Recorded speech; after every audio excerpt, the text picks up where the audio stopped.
लाहौर की इंसदाद दहशतगर्दी अदालत ने 9 मई जलाओ घिराव के एक और मुकदमे में शाह महमूद कुरैशी, यास्मीन राशिद और सनम जावेद समेत दीगर पर फर्द जुर्म आयद कर दी। ATC के जज मंजर अली गुल ने कोट लखपत जेल में जाकर समाअत की। मुल्जिमान ने सेहत जुर्म से इनकार कर दिया। इस्लामाबाद की डिस्ट्रिक्ट एंड सेशन अदालत ने ऑडियो लीक्स केस में वजीर आला खैबर पख्तूनख्वा अली अमीन गंडापुर के नाकाबिले जमानत वारंट गिरफ्तारी बरकरार रखे। केस की समाअत एडिशनल सेशन जज अब्दुल गफूर काकड़ ने की। दौरान समाअत अली अमीन गंडापुर और उनके वकील पेश न हुए। शरीक मुल्जिम असद फारूक के अदालत में पेश होने पर नाकाबिले जमानत वारंट गिरफ्तारी मनसूख कर दिए। लाहौर की इंसदाद दहशतगर्दी अदालत ने 9 मई जलाओ घिराव के एक और मुकदमे में शाह महमूद कुरैशी, यास्मीन राशिद और सनम जावेद समेत दीगर पर फर्द जुर्म आयद कर दी।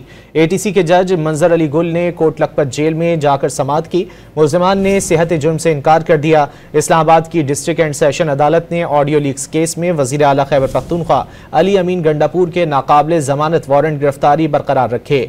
केस की समाअत एडिशनल सेशन जज अब्दुल गफूर काकड़ ने की। दौरान समाअत अली अमीन गंडापुर और उनके वकील पेश न हुए। शरीक मुल्जिम असद फारूक के अदालत में पेश होने पर नाकाबिले जमानत वारंट गिरफ्तारी मनसूख कर दिए।